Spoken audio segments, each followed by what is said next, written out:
Chris Miller is an assistant professor of international history at the Fletcher School of Law and Diplomacy. He is also Eurasia Research Director at the Foreign Policy Research Institute. He is the author of Putinomics, Power and Money in the Resurgent Russia, in the Struggle to Save the Soviet Economy. He received his PhD from Yale University and his AB from Harvard University.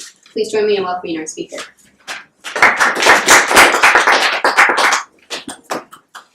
Well, thank you very much for the introduction. It's a fun time to talk about Russia, not only because obviously Washington, D.C. and the United States as a whole is obsessed with Russia for a variety of reasons, but also for those of you who follow Russian politics itself. It's a big week in Russia. We have the Russian presidential election coming up in just a couple of days, where he can be reelected to a fourth term as president, giving him probably 6 more years, if not longer after that, at the helm of Russian politics. And one of the questions that it poses, and it's a question I'd like to pose to you today and suggest a couple of potential answers, is how has he managed to do it? How is it that Putin has managed to retain power over nearly 2 decades, despite a wide array of challenges to his rule, both foreign and domestic, and not least economic shocks? And what I'd like to do today is discuss some of the economic shocks that Putin has faced over the course of the last 20 years, to explain the strategies he's employed to deal with these economic shocks, and to suggest, I think, that his economic strategy explains much of why he's been able to retain power at home and to deploy it to some effect abroad, despite an economic environment that in recent years has been far from favorable. So that is my task today, and the question I'll pose over the next half an hour is how, despite this economic environment that has been very unfavorable for Russia, nonetheless Putin has been able to not only continue ruling Russia, but also playing an ever larger role in European and then most recently Middle Eastern politics. So how has this happened? How has he done it? This is based off my new book, Putinomics, How Putin Survived Sanctions. The oil price crash is the topic for today. And what I'd like to do is set up a dilemma for you, which I think is more of a puzzle than we often think, and then to try to pose some answers to that dilemma. So first off, a couple of facts to orient our discussion that I think won't be a surprise to anyone, but it's worth noting that just 4 years ago, many people thought that Russia was on the brink of an economic and indeed a political crisis. So in January 2014, oil prices were above $100 a barrel. By the end of that year, they were at half that price, and they've been trading in the roughly $50 a barrel range, plus or minus a bit, for the past 3 years. So Russia's major export, oil, trades at half the price it used to, and many of Russia's gas contracts remain linked to the oil price, so gas exports as well have fallen very sharply in price. And so for an economy as dependent on commodity exports as is Russia, this is a very serious shock.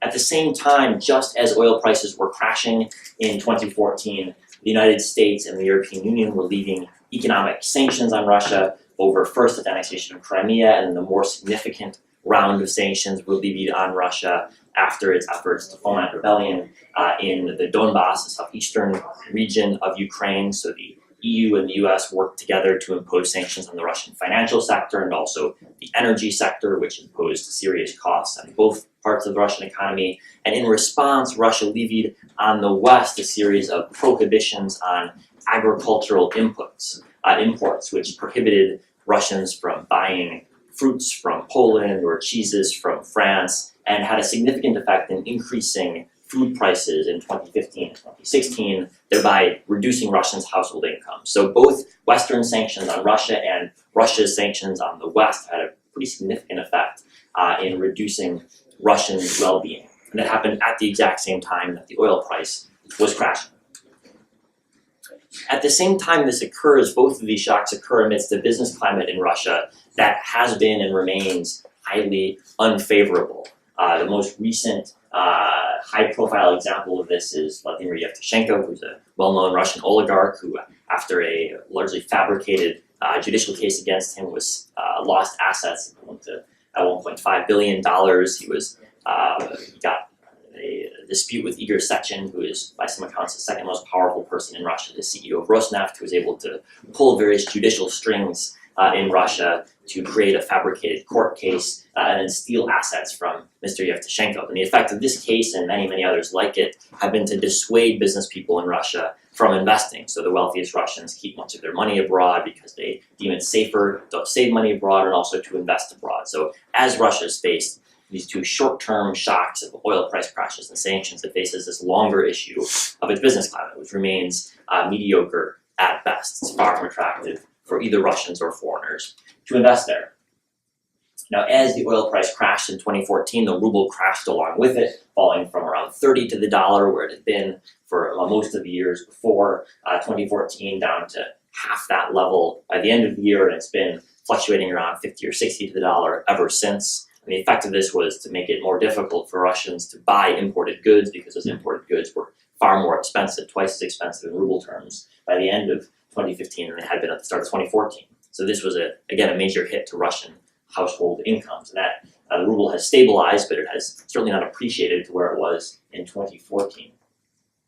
And as a result of these shocks, Russian GDP in 2015 and into 2016 was declining. The Russian economy shrank in 2015 and was basically stagnant in 2016. Only in 2017 has it returned finally to economic growth, although it's worth noting that the Russian growth rate at around 2% a year in 2017 is far from rapid for an economy as poor as Russia's. Russia remains far poorer than most developed economies in Europe or the United States. It ought to be growing far more rapidly than it is now. So it's a success story of its sorts, that growth is back, but it's growth that is far less impressive than Russia ought to be able to accomplish. And most economists who study Russia believe that barring a significant increase in oil prices, Russian growth is unlikely to exceed around 2% for the foreseeable future. So we've got Russia significantly underperforming other comparable countries. If you look at other countries in Eastern Europe, for example, from Poland to Romania, there are economies that are growing far more rapidly than Russia. So this is a success story, but only to a certain extent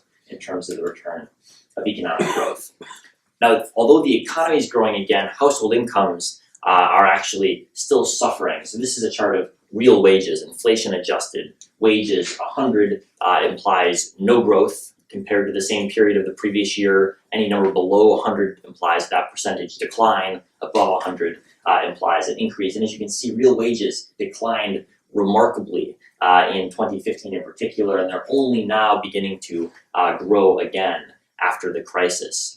So in 2015, real wages were declining by nearly 10% a year. By comparison, that's far more significant by almost an order of magnitude than the decline of US real wages after the 2008 financial crisis. So this is a very serious hit to the average Russian's household income, far more significant in percentage terms than Americans suffered in 2008, or indeed almost any country in Europe. So the magnitude is really quite striking.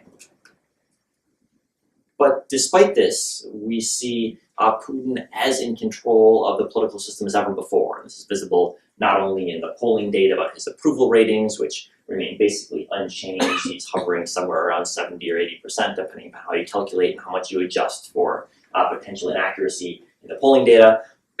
And also at the elite level, in Russian elite politics, there's no evidence that Putin's ability to balance the different elite groups within the Kremlin is degraded at all compared to 5 years ago or 10 years ago. It's obviously much more opaque to understand elite politics, but there's no real evidence that he's having a harder time balancing despite the economic crisis than he was before the economic crisis. So on the one hand, you have a very adverse economic situation. On the other hand, you have a politician who manages to emerge from the crisis apparently unscathed, that there isn't much evidence that the economic crisis has challenged Putin politically. Maybe it will in the future, but it certainly hasn't yet. And so he's going to coast to re-election in just several days with probably 70% of the vote share, maybe higher. Obviously, it's an election without real opposition candidates, so it's only reflective of the Kremlin's ability to manage the electoral process. But nonetheless, I think their ability to manage that suggests that indeed he is in control of the political system. The economic crisis hasn't yet knocked him off track. So the question for us as analysts trying to understand Russian politics is, how is this possible? Because if I'd asked you, or you'd asked me to imagine a country 5 years ago and then said the country was going to experience a terrible economic crisis where the average person's wage would decline by 10% in a single year, you or I would have both said, I suspect in that country the leadership will get less popular. And indeed, the leader himself might be forced out of office. But in Russia, that hasn't happened. And so our task is to explain, well, why is that? What makes the Russian context unique? And what I'd like to propose to you is that there are a number of reasons why. One is Putin's control of the media, which lets him shape the political debate in the system. Two is his ability to lock up opposition candidates, which he's used to great effect. But an important aspect in understanding Putin's political longevity is his economic policy. And in my study of Putin's economic policy, it strikes me that there are three pillars of Putinomics which are crucial to understanding how Putin has wielded power within Russia and the success that he's had in doing so. So the first pillar of Putinomics is sound macroeconomic management. What I mean by that is that the Russian government has very effectively ensured that Russia, despite oil price crashes, despite the vagaries of international commodity markets, has done everything in its power and has very successfully been able to manage Russian macroeconomics to retain stability. And so, for example, if you were to read the annual IMF reports on Russian economic management, the IMF would say in macroeconomic policy terms, the Russian government does almost everything right. It's doing a very good job in macroeconomic management. And it seems to me that's crucial to understanding part of Putin's success.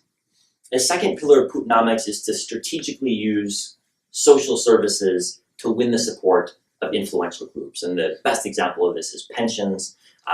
There's an election coming up, so Russian pensions were just increased. They increased pensions before every election as a means of winning votes, but it's actually not only around elections. Putin has strategically used pensions to keep older voters on board with his presidency, and older voters, we know, are a large voting group in Russia, and so it's very important to keep them happy, and indeed the Russian government has been very successful at doing that, so using pensions strategically to retain popular support.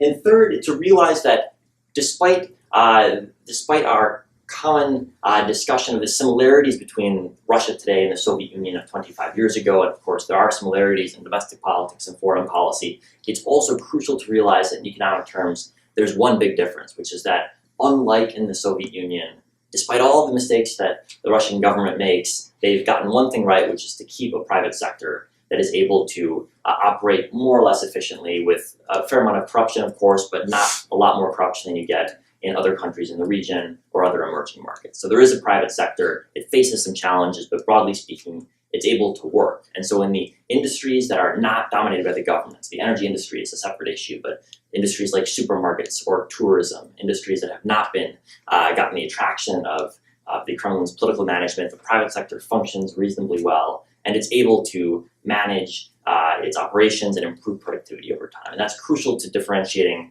what Russia's doing correctly today that the Soviet Union did not do correctly in 1991 when it collapsed. It's absolutely important for understanding the differences. So let me zoom in now and focus on the question of macroeconomic management, which is, I think, the most important policy decision that Putin and the Russian elite overall have made, which has sustained their popularity over time. So what's important to realize, I think, is that the Russian government has learned over time and improved its macroeconomic management over time. And the key change here is between the response to the 2008 crisis and the response to the 2014 crisis. In both years, oil prices collapsed, but the Russian government responded differently. And it's worth studying that difference. Here's a chart of oil and gas as a share of overall government revenue. It'll come as no surprise to anyone that Russia, as one of the world's largest oil exporters, relies very heavily for taxing oil exports for its government revenue. Around half of government revenue comes from the oil and gas industry. But what the Russians did, to their credit, in the 2000s when oil prices were high, is they saved a lot of their oil export revenue. So rather than spending it all on immediate political priorities, and of course there were many lobby groups from various parts of the Russian political system that were demanding spending on various issues, the Russian government saved lots and lots of money in the 2000s, up to nearly $700 billion were saved before the 2008 crash. And the savings meant that when oil prices did decline, and of course oil prices are something that the Russian government does not control, the Russians had the resources with which to respond. So you see a very sharp decline in Russian foreign exchange reserves in 2008 and 2009. That was the first oil price crash that they dealt with. And then more recently, in 2014 and 2015, you also have a less sharp, but nonetheless significant decline in foreign exchange reserves. So saving money when times were good to spend it when times are bad was a very sensible policy, and it helped Putin ensure a more stable macroeconomic situation. Now, the Russian government can't control the fact that when oil prices decline, Russian GDP declines. When oil prices rise, Russian GDP rises. That's just a reality of being an oil exporter. The same is true of Saudi Arabia. The same is true of Azerbaijan. The same is true of Kuwait. If you've got a lot of oil, you're going to be chained to oil price cycles. That's a reality that they have to deal with. But what they've done is they've learned over time that A, you need to save money when oil prices are high, and B, you need to have an adequate response when oil prices fall.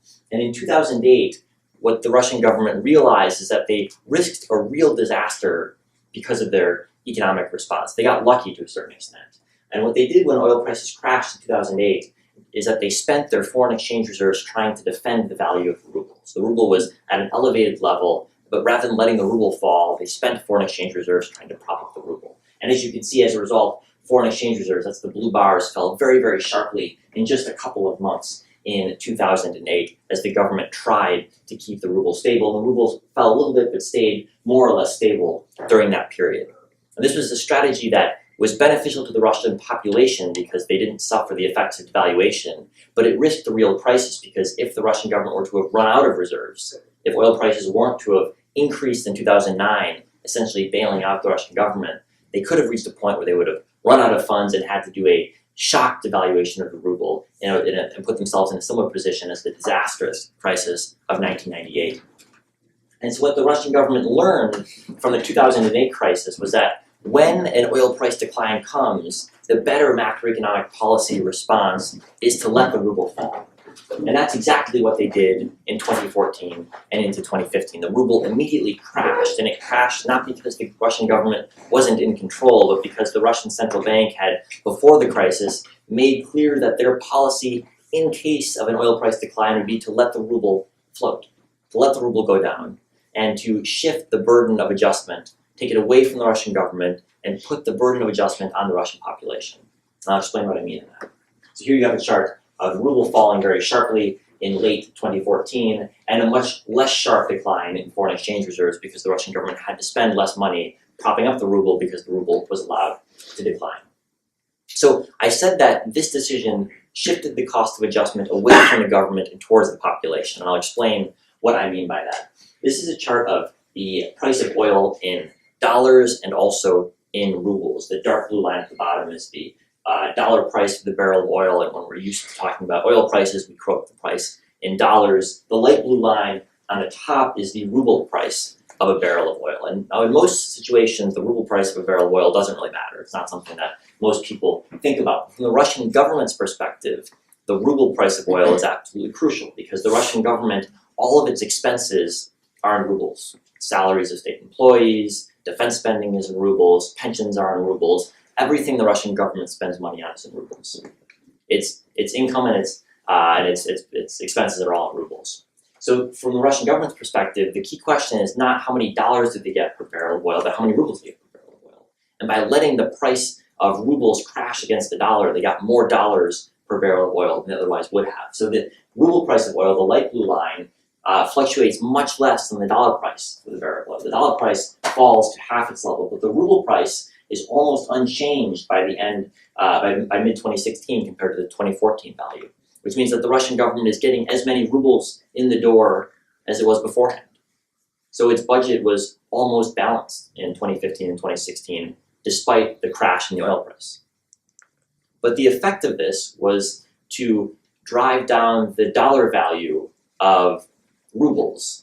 That's what the devaluation means. And so if you were a pensioner getting the same number of rubles from the Russian government a month, or if you were a state employee getting the same salary of rubles, your rubles were worth far less because the ruble had declined against the dollar. And so any imported good that you wanted to buy food, and much of Russia's food is imported, or you wanted to buy a car, many Russian cars are imported.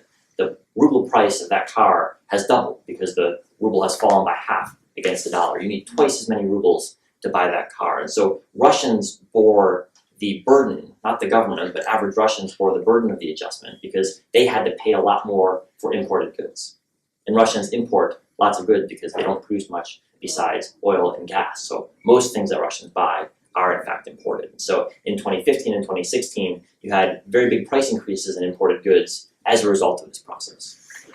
Now, normally in a democratic country, if the currency collapses and prices of imported goods shoot up, the population would be very unhappy and might even kick the government out of office. But the Kremlin reasoned correctly, as it turned out, that the populace wouldn't complain, that the populace would tolerate a decline in living standards due to a decline in the ruble, that there would be no significant political cost. And indeed, that assessment by the Kremlin has been borne out. It's true that Putin hasn't sustained any sort of obvious political cost by letting the ruble collapse. It's true GDP declined, as we discussed before, very sharp decline in 2015 and stagnation in 2016 before returning to growth last year.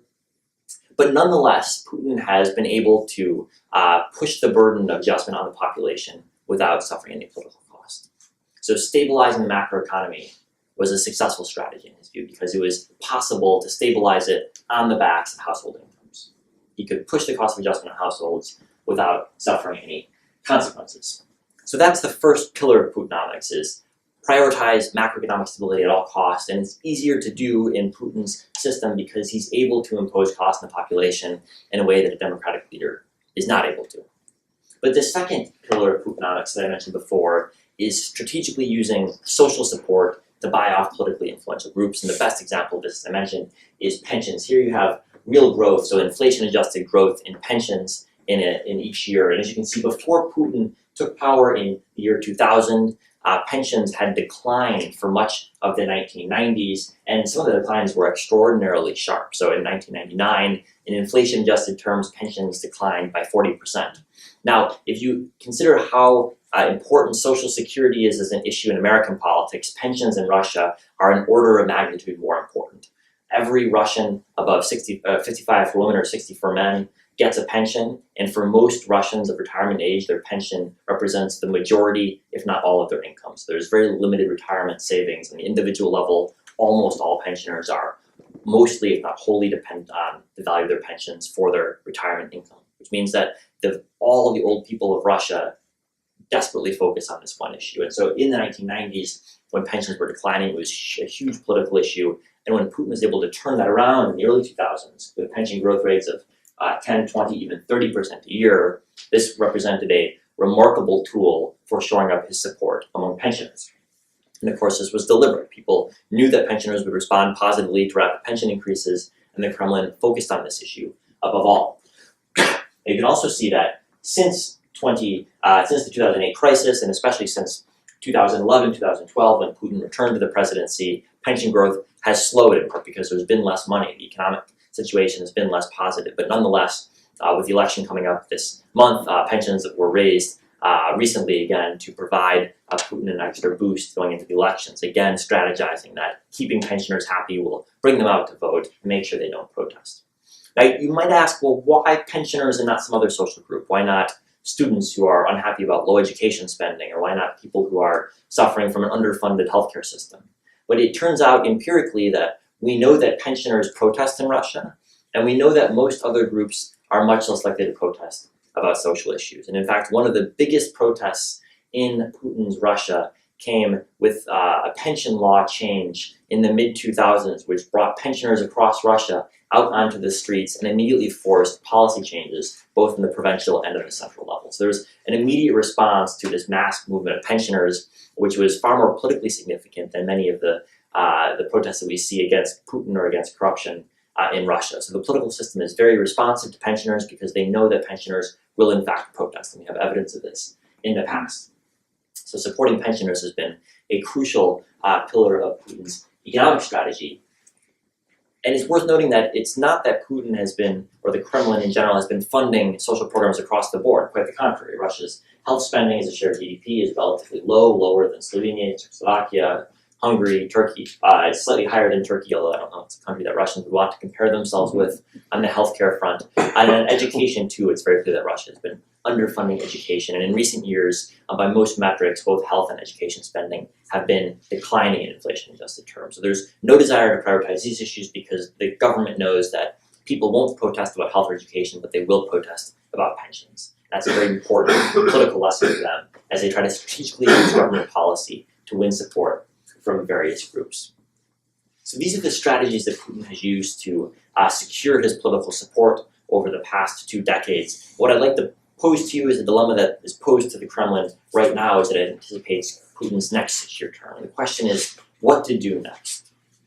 Does the current strategy, which has worked quite well over the past 2 decades, does it have what it takes to keep Putin stable through his next 6-year term? Or is it better to bet on a new policy which might be more capable of promoting economic growth, but also might upset the delicate political balance that has thus far worked well for Putin? So there are 2 basic strategies that are being debated in the Kremlin right now and in the Russian political system writ large. The first is affiliated with this man, Alexei Kudrin, former finance minister and an associate of Putin since his time in St. Petersburg politics in the early 1990s. Kudrin has been a big advocate of cutting waste at state-owned enterprises such as Gazprom or Rosneft, of liberalizing the economy, of privatization, and also of improving relations with the West in order to reduce economic sanctions and cut military spending. The challenge that Kudrin's program faces, however, is that there are many very influential Russians who have done quite well from the inefficiencies and corruption in the current system. So, for example, multiple of Putin's judo buddies are now billionaires, not because of any business skill, but because they have contacts with the changes that would reduce corruption and would directly affect their business model. So too, many of the very powerful people who run state-owned companies. Running a state-owned company is a lucrative thing to do in Russia because it allows you to dispense patronage and corruption dollars very effectively. And so if you were to reduce corruption at state-owned companies, the people who run those companies, who are immensely powerful, would themselves personally suffer from that. So there are very powerful political constituencies in Russia that are opposed to the types of reforms that are probably necessary to boost growth, which is why the policies that Kudrin proposes of making the government more efficient, of reducing corruption, of privatizing businesses, are probably unlikely to be adopted in any sort of significant fashion, just because the most powerful Russians would personally lose out because of his policies. And instead, the more likely, in my view, prognosis is that Russia will make some synthetic changes, some cosmetic changes, but in reality not do much in terms of changing. Because the lesson that Putin has drawn is that economic growth is actually not the most important thing for its popularity. As we saw in the first chart with Putin's approval rating, his approval rating has been constant regardless of the economy. As long as he provides a modicum of stability, as long as he's able to pay pensions on time, as long as he's still able to control the domestic political system, he appears, at least thus far, to have had no obvious challenge to his rule. And so the least risky option in the Kremlin's view is to change nothing and hope that the next 6 years will turn out like the previous 6 years has. And so the questions for analysts of Russian politics, and this is a question that analysts in the Kremlin are asking right now as well, is this a realistic assumption that the policies that worked in the last 6 years will work over the next 6 years? Or will stagnation eventually change how Russians view the Kremlin and view Putin personally? Will a long period of growth and living standards make Russians begin to blame Putin personally rather than just be dissatisfied in general with the political system? That's an open question. We're going to find the answer to that. We're going to discover the answer to that over the next several years. But it is, I think, the central question to Russian political economy. Because if, in fact, Russians will not begin to blame Putin personally, and if, in fact, stagnation does not upset Russian elite politics, then there's no reason for the government to change anything. The rational choice, if so, would be to tolerate stagnation, because stagnation doesn't affect the political system, and the Kremlin likes the current political balance. Another way of phrasing the question is, at the election and over the course of Putin's next term, do most Russians associate Putinomics with this chart, which is charting per capita GDP from 1999, right when Putin took power, up to 2013, showing an extraordinary growth in Russia's economy, expanding by 4 times the 1999 level. That's a story of success.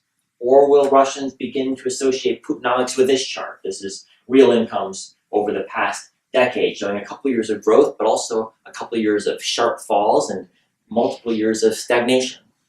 So will Russians begin to shift their view of what Putinomics has entailed from one of growth plus stability to one of stability that's becoming a sort of stagnation that's affecting them negatively in a direct way? So that, I think, is the crucial question we need to ask as we look at Russia's political system and its economy over the next 6 years. And that's the question that Putin himself, I think, is wrestling with as he begins to choose the government that he'll pick a new prime minister potentially, or he'll have the choice of reappointing Dmitry Medvedev after the election, he'll have a choice of shuffling his cabinet if he so desires. And this debate will very much shape the government he chooses over the next 6 years. And so if you want to think about how Russian politics develops after the election, the important part is not, of course, the counting of ballots on election day. We know how that's going to go. The important question is, how do you assess this debate? Because it's this debate, I think, that will define not only Putinomics, but also Putin's political system for the next 6 years.